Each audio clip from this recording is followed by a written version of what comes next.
ውድ ቤተሰቦቼ እንግዲህ ዛሬ አብርሽ ከሶስተኛው ፍቅረኛው ጋር ማለት ነው ብቅ ብለዋል ማለት ነው። እንግዲህ ዛሬ በአዲስ ነገር ጠብቁ ሲል ፖስት አድርገዋል ማለት ነው።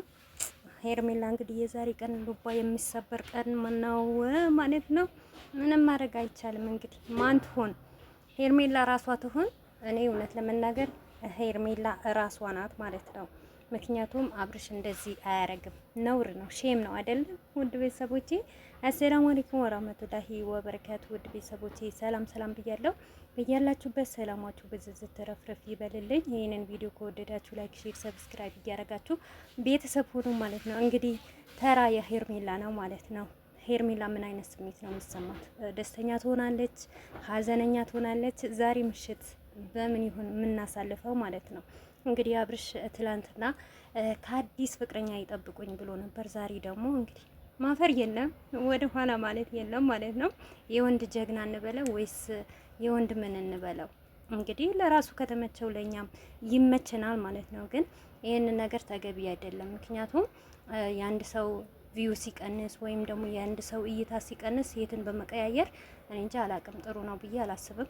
ሄርሜላ ምንም አይነት ነገር ብታስከፋንም ብታስደብረንም በሩታም ላይ ግፍ ብሰራ በቃ ይህንን ነገር እውነት ለመናገር አብርሽ ድጋሚ ሌላ ሴት ቢያመጣ፣ ምክንያቱም ሄርሜላ ከዛ በፊት በሩታ ላይ የምታረገውን ስሜት ሊሰማትም ልትቆጠብም ትችላለች። ነገር ግን ሴት ልጅ ናት። እኔ እውነት ለመናገር በዚህን ደረጃ እንደዚህ ይደርሳል ብዬ አብርሽ መቼም አይቼም ሰምቼምም አላቅም። ነገር ግን እስከ ማታ ድረስ እኔ ምንም ነገር አልናገርም። ይህንን ነገር ፌክ ነው እውነት ነው ወይስ ትክክለኛ ከሄርሜላ ጋር ተለያይተው ተጣልተው በዚህን በቅርብ ጊዜ ያን ሆይ ሆይ ተቀለበት ጊዜ ያን ሁሉ ሳቅ ያን ሁሉ ፈቶ ያን ሁሉ መላላጥ በዚህ ባጭር ጊዜ ይቆማል ብዬ አላምንም።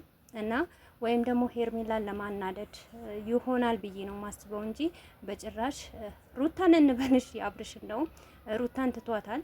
እንግዲህ ሩታን ትቷት ድጋሚ ሄርሜላ ገና ሳትሞቅ ሳታረጅ አንድ ሳትወልድ ሩታ እንኳን ወልዳለች። ምንም አይነት ለውጥ ከአብርሽ ጋር ሳታይ በቅርቡ እንደዚህ በሌላ ሴት መቀየሩ ተገቢ ነው ብዬ አላስብም። እንግዲህ ለኔ ብዙም አልተመቸኝም።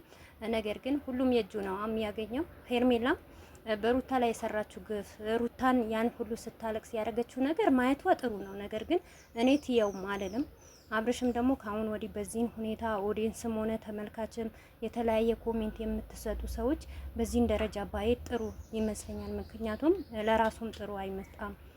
ብዙ ነገር ሊከተለው ይችላል። የተለያዩ ነገሮች በቃ እሱ አሁን ሴት ለሴት ሲቀይር መጀመሪያ ፍቅር ነበረች። ከዛም በኋላ ብዙ ነገር ሲባል ከጽጌም የተለያዩ ነገር ሲባል ብዙ ደረጃ ደርሷል። ይሄ አብርሽ በአሁኑ ሰዓት ማለት ነው በቃ እኔ ኦዲየንስ ምንም አያመጣም፣ ኦዲየንስ ያየኛል፣ ኦዲየንስ ይመለከተኛል እና ከተመለከተኝ ሰርቼ ካገኘው ዋሽቼ ካገኘው ምንም ችግር የለም። እውነቴ ነው ሙላችሁ። ኢትዮጵያ ላይ የላየው ሰው ነው ማያምነው። እኛ እዛ ሆነን ውጭ ሀገር እያላችሁ ምንም አይነት ነገር መስሎ አይታቸውም። ምክንያቱም በጣም ኑሮ ውድ ነው። ኑሮ አበሳጭቷቸዋል። እነሱ ደግሞ በሚኖርበት ቦታ በጣም ከባድ ቦታ ስለሆነ ያንን ነገር ነው የሚሰሩት። ግን ለምን በዚህ ደረጃ ያስፈልጋል? በዚህ ናክል ምክንያቱም አሁን ዩቱባቸውን እያየው ጥሩ እየሄደ ነበር። በዛ ሰሞኑ ሩታና ሄርሜላ ሆነው የተለያየ ነገር ሲሰሩ እውነት የተጣሉ ነገር አድርገው ማለት ነው። ነገር ግን ድራማም ቢሆን ውሸትም ቢሆን የመጨረሻ የሚያስጠላ ስራና የሚደብር ስራ ነው። ለእኛ እውነት አላቅም። ነገ አንዳንድ ዩቱበሮች ወይም ዩቱበር ሆናችሁ የምትሰሩት ለራሳችን ነው። ነገር ግን እኔ እንጃ ይሄንን ነገር አለ ወይም ደግሞ ከፈለገው ሴት ይምጣ እኛ ምንሸቅል እኛ ምንውሰድ እኛም ገቢ እናገኝ የምን ሰዎች በጣም ከባድ ነው። እዚህ ጋር ሄርሜላን ብትሆን ሩታን ብትሆን በጣም ያሳዝናል። እውነት ለመናገር በጣም ነው የሚያሳዝነውም ይገርማል። ምክንያቱም እሱ ተመችቶታል። ማንኛውም ነገር ቢመጡ ትቀበላላችሁ፣ እርግጠኛ ነኝ። እቺንም ልጅ ትቀበሏታላችሁ አሁን ማለት ነው። ምክንያቱም ከሄርሜላ የበለጠች ቆንጆ ናት ልትሉ ትችላላችሁ ማለት ነው።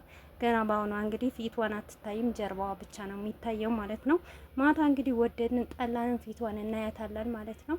እስከ ማታ ጨንቆኛል እኔ ማለት ነው፣ ቪዲዮ እስከሚለቀቅ ማለት ነው።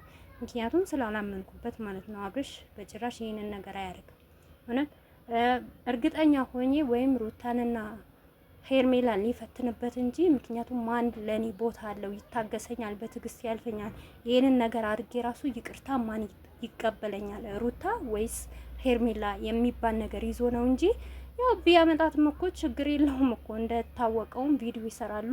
በቃ የተለያየ ፎቶ ይቦሰታል፣ ይላላጣሉ። ሌላ ምንም ነገር የለውም ብዬ ነው ማስበው። እና በዚሁ አጋጣሚ ውድ ቤተሰቦቼ ማናችሁም ይሁን እንደ በፊት መሳደብ፣ ፎቶ መዘግዘቅ፣ የተለያየ ነገር ማድረግ ይቅርባችሁ። ቪዲዮ ከተመቻችሁ ላይክ አድርጉ።